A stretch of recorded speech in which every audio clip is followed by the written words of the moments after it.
नमस्कार दोस्तों, स्वागत है आपका रामानंद टेक्निकल क्लासेस के डिजिटल प्लेटफॉर्म पर। दोस्तों, अपन पढ़ रहे थे राजस्थान की प्राचीन सभ्यताएं।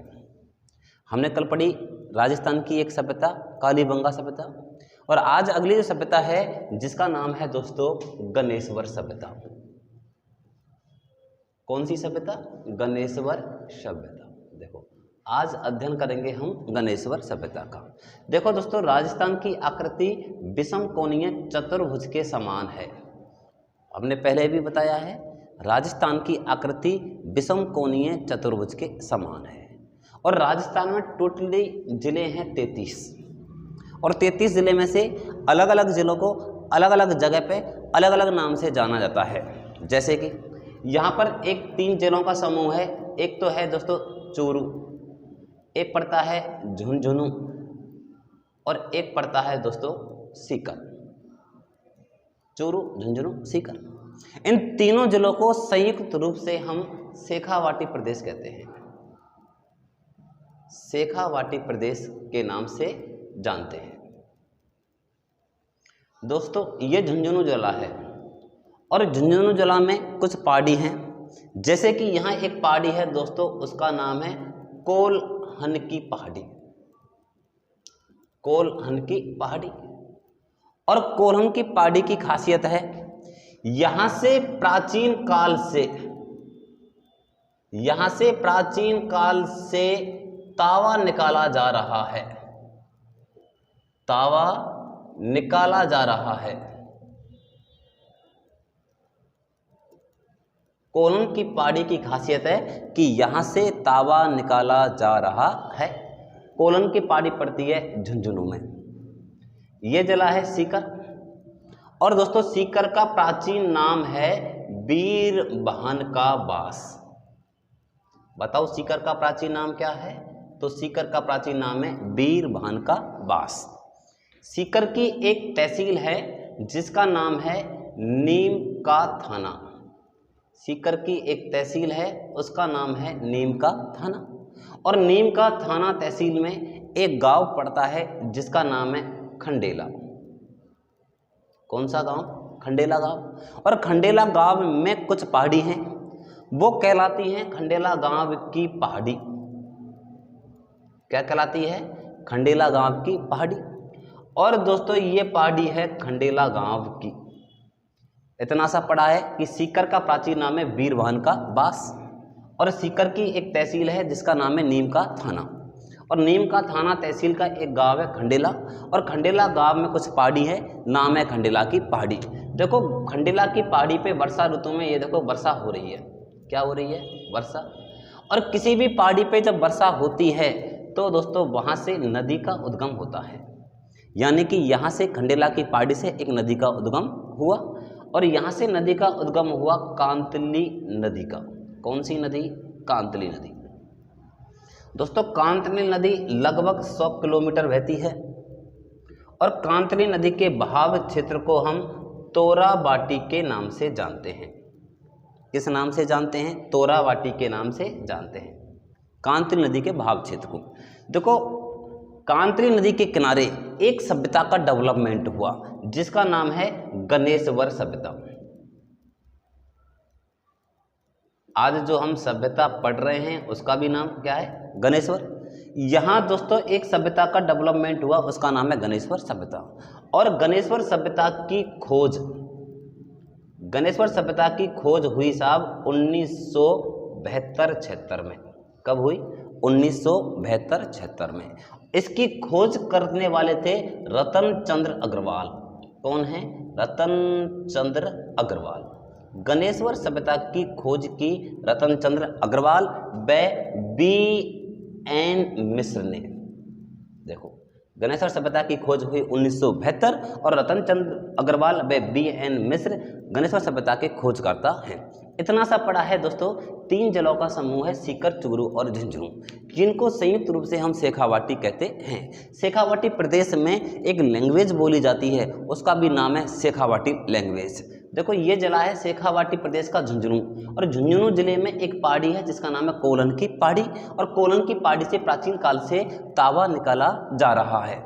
सीकर का प्राचीन नाम है वीरभान का बास, और सीकर की एक तहसील नीम का थाना, और नीम का थाना तहसील का एक गांव खंडेला, और खंडेला गांव में कुछ पहाड़ी है वो कहलाएगी खंडेला गांव की पहाड़ी। और खंडेला गांव की पहाड़ी पे जब वर्षा होती है तो क्या निकलती है? नदी। नदी का नाम है कांतली नदी, और कांतली नदी लगभग 100 किलोमीटर बहती है। कांतली नदी के बहाव क्षेत्र को तोरावाटी कहते हैं, और कांतली नदी के किनारे एक सभ्यता का डेवलपमेंट हुआ जिसका नाम है गणेश्वर सभ्यता, और गणेश्वर सभ्यता की खोज 1972-76 में रतन चंद्र अग्रवाल व BN मिश्र ने की। देखो दोस्तों, इसके किनारे कांतली नदी के किनारे एक सभ्यता का डेवलपमेंट हुआ, क्या नाम है? गणेश्वर सभ्यता। और दोस्तों गणेश्वर सभ्यता से दोस्तों दैनिक जीवन में काम आने वाली सामग्री मिली। दैनिक जीवन में काम आने वाली सामग्री मिली। देखो गणेश्वर सभ्यता से दैनिक जीवन में काम आने वाली सामग्री मिली। एग्जाम में क्वेश्चन आया कि दैनिक जीवन में काम आने वाली सामग्री के साथ में सबको कहाँ दफनाते हैं? तो इसका आंसर है कालीबंगा सभ्यता में। वहाँ तो दैनिक जीवन में काम आने वाली सामग्री के साथ में सबको दफनाते हैं, जबकि इस गणेश्वर सभ्यता से दैनिक जीवन में काम आने वाली सामग्री मिली है। जैसे कि यहाँ से हमें जानकारी मिलती, एक तो मिली है थाली की, थाली, गिलास, कटोरा, चम्मच। देखो गणेश्वर सभ्यता से दैनिक जीवन में काम आने वाली सामग्री कौन सी मिली? तो मिली है थाली, गिलास, कटोरा, चम्मच आदि। देखो गणेश्वर सभ्यता से दोस्तों हमें यहाँ से जो मिला है, एक तो हमें यहाँ से मछली पकड़ने का कांटा मिला है, मछली पकड़ने का कांटा। देखो यहाँ से मछली पकड़ने का कांटा मिला है, इसका मतलब मछली पकड़ने का कांटा मिला है, इसका मतलब ये हुआ कि जो कांतली नदी है ये नदी नित्यवाही थी, रेगुलर बहती थी, 12 महीने बहती थी, 12 मासी थी। कांतली नदी थी जो नित्यवाही थी। सेकंड ग्रेड में पूछा कि निम्न में से कांतली नदी है तो कैसी है साहब? नित्यवाही, क्योंकि नदी में मछली रहती थी, है ना। तो मछली पकड़ने का कांटा कहाँ से मिला है? गणेश्वर सभ्यता से। देखो दोस्तों गणेश्वर सभ्यता से तीर के आगे का नुकीला भाग मिला है, तीर के आगे का नुकीला भाग मिला है। एग्जाम में क्वेश्चन आया कि दोस्तों तीर के आगे का नुकीला भाग कहाँ से मिला है? तो गणेश्वर सभ्यता से मिला है। दोस्तों तीर को हम बाण कहते हैं, तीर को हम बाण कहते हैं, और बाण के आगे का नुकीला भाग बानाग्र कहलाता है। बाण के आगे का नुकीला भाग बानाग्र कहलाता है। अतः बानाग्र के बारे में जानकारी हमें कहाँ से मिली है? गणेश्वर सभ्यता से। देखो गणेश्वर सभ्यता से मछली पकड़ने का कांटा मिला है, यानी कि यहाँ के लोग मछली पकड़ते थे, यानी कि यहाँ के लोग मछली खाते थे, यानी कि यहाँ के लोग मांसाहारी थे।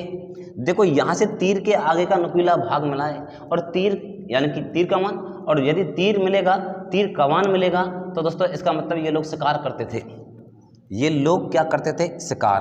तो यहाँ से हमें जानकारी मिलती है किसके बारे में? शिकार के बारे में। यानी कि ये लोग कैसे थे? शिकारी। लोग कैसे थे? शिकारी। चलो ठीक है, अब यहाँ के लोग शिकारी हैं, मछली खाते हैं, तीर कमान रखते हैं, तो दोस्तों ये समझो कि यहाँ के लोग मांसाहारी हैं, और जो आदमी मांसाहारी है वो ऑलरेडी क्या है दोस्तों? शाकाहारी। जो आदमी मांसाहारी है, मांस जो वगैरह ये चीज़ खाता है तो वो तो मांसाहारी है, और जो आदमी मांसाहारी है, मांस खाता है, वो ऑलरेडी शाकाहारी वस्तुओं को भी खाता है, तो वो आदमी ऑलरेडी कौन है? शाकाहारी। अतः यहाँ के लोग एक तो हैं शाकाहारी और क्या खाते हैं साथ में? मांस। तो यहाँ के लोग हैं दोस्तों मांसाहारी, यानी कि यहाँ के लोग हैं सर्वाहारी। एग्जाम में क्वेश्चन आया कि निम्न में से गणेश्वर सभ्यता के लोग हैं शाकाहारी, मांसाहारी, सर्वाहारी, तो आंसर क्या है? सर्वाहारी। देखो गणेश्वर सभ्यता को दोस्तों पुरातत्व का पुष्कर कहते हैं। मेन क्वेश्चन, इसको दोस्तों पुरातत्व का पुष्कर कहते हैं। पुरातत्व का पुष्कर कहते हैं। आप ऐसे समझो मेरी भाषा में, क्योंकि यहाँ से प्राचीन काल में और अन्य सभ्यताओं में गणेश्वर सभ्यता से तांबे की सप्लाई होती। क्यों? क्योंकि इस सभ्यता को हम ताम्रजन्य सभ्यता भी कहते हैं। इस सभ्यता को हम ताम्रजन्य सभ्यता भी कहते हैं। निम्न में से ताम्रजन्य सभ्यता है तो गणेश्वर सभ्यता है। क्यों है? क्योंकि दोस्तों यहाँ से कोलन की पहाड़ी से प्राचीन काल से तांबा निकाला जा रहा है, यानी कि तांबे निकाला जा रहा है, यानी तांबे का जन्म हो रहा है, तांबा पैदा हो रहा है। इसीलिए हम इस सभ्यता को क्या कहते हैं? ताम्रजन्य सभ्यता। देखो कंफ्यूज होगा बच्चा कि एक तो है ताम्रजन्य और एक है ताम्रवृत्ति। ताम्रवृत्ति तो कहते हैं आहड़ सभ्यता को, क्योंकि वहां से तांबे के धातु के तांबे के औजार मिले हैं, तांबे की वस्तुएं मिली हैं आहड़ सभ्यता से। इसलिए आहड़ सभ्यता को तो हम कहते हैं ताम्रवृत्ति सभ्यता। और जबकि यहाँ से तो तांबे का जन्म हो रहा है, कोलन की पहाड़ी से प्राचीन काल से तांबा निकाला जा रहा है, इसलिए इसको हम ताम्रजन्य सभ्यता कहते हैं। तो दोस्तों एक सभ्यता है जिसका नाम था गणेश्वर सभ्यता। कौन सी सभ्यता? गणेश्वर। मैं आपको जल्दी से बताऊं थोड़ा सा कि गणेश्वर सभ्यता शेखावाटी प्रदेश में पड़ती है। मेनली शेखावाटी प्रदेश के सीकर जिले में पड़ती है। सीकर के ऊपर एक जिला है जिसका नाम है झुंझुनू, और झुंझुनू में एक पहाड़ी है जिसका नाम है कोलन की पहाड़ी, और कोलन की पहाड़ी से प्राचीन काल से तांबा निकाला जा रहा है, यानी कि तांबे का जन्म हो रहा है। इसलिए गणेश्वर सभ्यता को ताम्रजन्य सभ्यता कहते हैं। सीकर का प्राचीन नाम है वीरभान का बास, और सीकर की एक तहसील है जिसका नाम है खंडेला की तहसील, और खंडेला की तहसील पे क्या हुई? वर्षा। तो यहाँ से क्या निकली? नदी, और नदी का नाम क्या है? कांतली नदी। कांतली नदी के बहाव क्षेत्र को क्या कहते हैं? तोरावाटी। और यहाँ पर जहाँ पर इसके बहाव क्षेत्र को तोरावाटी कहते हैं, वहाँ पर एक लैंग्वेज बोली जाती है, उसका नाम है Torawati language. Mainly Torawati language बोली जाती है सीकर की नीमका थाना तहसील और झुंझुनू की खितड़ी तहसील के बीच में। वो अपन लैंग्वेज में पढ़ेंगे। फिलहाल ध्यान रखो कि कांतली नदी के किनारे एक सभ्यता का डेवलपमेंट हुआ जिसका नाम है गणेश्वर सभ्यता। और गणेश्वर सभ्यता की खोज 1972-73 में रतन चंद्र अग्रवाल व BN मिश्र ने की। गणेश्वर सभ्यता से दैनिक जीवन में काम आने वाली क्या मिली है? सामग्री, यानी कि थाली, गिलास, कटोरा, चम्मच के बारे में जानकारी कहाँ से मिली? तो आंसर है गणेश्वर सभ्यता से। यहाँ से मछली पकड़ने का क्या मिला है? कांटा। इसका मतलब कांतली नदी कैसी है? नित्य भाई। यहाँ से तीर के आगे का नुकीला भाग मिला है, तीर को हम क्या कहते हैं? वान, अर्थात क्या मिला है? वानक। यहाँ के लोग शिकार करते थे, तो यहाँ के लोग कैसे थे? शिकारी। यहाँ के लोग कैसे थे? शाकाहारी, यानी कि शिकार करते थे। लोग कैसे थे? मांसाहारी, यानी जो व्यक्ति शाकाहारी है, मांसाहारी है, यानी क्या है? सर्वाहारी। इस सभ्यता को हम पुरातत्व का पुष्कर कहते हैं। मेन क्वेश्चन है कि पुरातत्व का पुष्कर किसे कहते हैं? गणेश्वर सभ्यता को, और इसे हम ताम्रजन्य सभ्यता। दोस्तों अभी आपको समझाई गणेश्वर सभ्यता, और गणेश्वर सभ्यता में ये बताया कि गणेश्वर सभ्यता एक नदी के किनारे, और नदी का नाम है कांतली, और ये भी बताया कि कांतली नदी का उद्गम कहाँ से है, और कांतली नदी का उद्गम बताया आपको खंडेला से। कांतली नदी का उद्गम है खंडेला की पहाड़ी से। तो खंडेला की पहाड़ी किस गांव में पड़ती है? खंडेला गांव में। और दोस्तों खंडेला जो गांव है, खंडेला गांव का प्रसिद्ध है, खंडेला गांव का प्रसिद्ध है दोस्तों गोटा। खंडेला गांव का क्या प्रसिद्ध है? गोटा। अब गोटा क्या होता है? गोटा ये समझो महिलाओं की साड़ी पे जो लेस लगी होती है चमकीली, लड़कियों की चुन्नी पे जो चमकीली लेस लगी होती है, उसे हम गोटा कहते हैं। और दोस्तों पुलिस में पूछा कि निम्न में से गोटा के प्रकार हैं, निम्न में से गोटा के प्रकार हैं। तो दोस्तों गोटा के प्रकार हैं, एक तो है लप्पा, एक है लप्पी। लप्पा, लप्पी, किरण, बांकड़ी।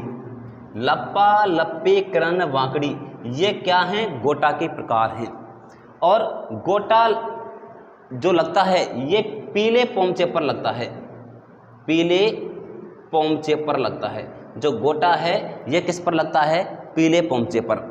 और पीले पोमचे का सर्वाधिक प्रयोग जाट महिलाएं करती हैं। पीले पोमचे का सर्वाधिक प्रयोग कौन सी महिलाएं करती हैं? जाट महिलाएं। एक होता है दोस्तों तारा भात की ओढ़नी होती है, तारा भात की ओढ़नी, एक तो होती है तारा भात की ओढ़नी, और एक होती है कैरी भात की ओढ़नी। तारा भात की ओढ़नी और कैरी भात की ओढ़नी का प्रयोग करती हैं। तो तारा भात की ओढ़नी और कैरी भात की ओढ़नी का प्रयोग करती हैं आदिवासी महिलाएं। कौन सी महिलाएं? आदिवासी महिलाएं करती हैं। देखो दोस्तों हमने पढ़ा कि पीला पोमचा, और पीले पोमचे पर लगता है, क्या लगता है, गोटा। और पीले पोमचे का सर्वाधिक प्रयोग करती हैं तो कौन करती है, जाट महिलाएं। और पीले पोमचे को बनाने वाला समुदाय, जो इसको बनाता है वो समुदाय कहलाता है रंगरेज। पीला पोमचा बनाने वाला समुदाय कहलाता है रंगरेज, या इसे कहते हैं नीलगर, या इसे कहते हैं लीलगर। जो समुदाय पीला पोमचा बनाता है उसे कहते हैं नीलगर या लीलगर, या कहते हैं रंगरेज। और पीला पोमचा को बेचने वाले को हम कहते हैं विसायती। क्या कहते हैं, विसायती। ये गांवों में जो बेचने आते हैं, ये लोग क्रीम पाउडर, कांच कंगा, टिकी पत्ता आदि जो बेचने आते हैं उस व्यक्ति को कहते हैं विसायती। तो पीला पोमचा जो आदमी बेचता है उसे क्या कहते हैं, विसायती। इतना सा पढ़ाया है कि खंडेला जो गांव है जहाँ से नदी आती है कांतली, उस खंडेला गांव का फेमस है, क्या फेमस है, गोटा। और गोटे के प्रकार हैं क्या, लप्पा लप्पी किरण वाकड़ी, राजस्थान पुलिस में आया है। और ये जो लप्पा लप्पी किरण वाकड़ी गोटे के प्रकार हैं। और गोटा किस पर लगता है, गोटा लगता है पीले पोमचे पर। और पीले पोमचे का सर्वाधिक प्रयोग कौन सी महिलाएं करती हैं, जाट महिलाएं। एग्जाम में आया कि तारा भात की ओढ़नी और कैरी भात की ओढ़नी का सर्वाधिक प्रयोग कौन सी महिलाएं करती हैं, तो आदिवासी महिलाएं। दोस्तों, पीला पोमचा को बनाने वाले समुदाय को कहते हैं रंगरेज, नीलगर या लीलगर। और पीला पोमचा को बेचने वाले को कहते हैं विसायती। क्या कहते हैं, विसायती। अब आपके सामने दो शब्द निकल के आए, एक तो आया आपके सामने पीला और एक आया पोमचा। एक तो आया है पीला और एक आया है पोमचा। देखो समझाऊं मैं आपको। एक तो होता है दोस्तों पीला और एक होता है पोमचा। एग्जाम में आए हुए क्वेश्चन है दोनों। एग्जाम में पूछा कि पीले का रंग होता है, पीले का रंग होता है, तो दोस्तों पीले का रंग होगा केसरिया। पीले का रंग कैसा होता है, केसरिया। जबकि पोमचे का रंग होता है पीला। पोमचे का रंग कैसा होता है, पीला। और पीला प्रथम बार पीहर पक्ष से आता है। प्रथम बार यह कहां से आता है, पीहर पक्ष से। इस पीले को पहनकर महिलाएं कुआ पूजन करती हैं। महिलाएं क्या करती हैं, कुआ पूजन। आजकल एक नया शब्द चल रहा है, जलवा पूजन। इसे पहनकर, इसे ओढ़कर महिलाएं करती हैं, तो क्या करती हैं साहब, जलवा पूजन। देखो, एक तो होता है पीला और दूसरा क्या होता है, पोमचा। और पीले को पहनकर महिलाएं करती हैं कुआ पूजन, पीले को ओढ़कर महिलाएं करती हैं कुआ पूजन। अब देखो, किसी महिला का यह एग्जाम में क्वेश्चन आया, एग्जाम में क्वेश्चन आया कि पीला ओढ़ा जाता है कुआ पूजन के समय, हैंडपंप पूजन के समय, नल पूजन के समय या जेड पंप पूजन के समय। अब किसी महिला का, क्योंकि पहले तो शहरों में भी कुएं होते थे, अब आजकल कुएं देखने को कम मिलते हैं, तो आजकल महिलाओं का कुआ पूजन तो होता है कम, कुछ महिलाओं का होता है हैंडपंप पूजन। अब गाँवों में और शहरों में हैंडपंप भी नज़र नहीं आते, तो हैंडपंप पूजन भी नहीं होता। तो उसके बाद होने लगा जेड पंप पूजन, शहरों में जेड पंप भी देखने को कम मिलते हैं। फिर समरसेबल पूजन आया, महिला को लेने के जाते हैं वहाँ समरसेबल पूजन के लिए, वही समरसेबल पे जो भी उनकी विधि थी, साथिया वगैरह बना के उसको ढुका के ले आते थे।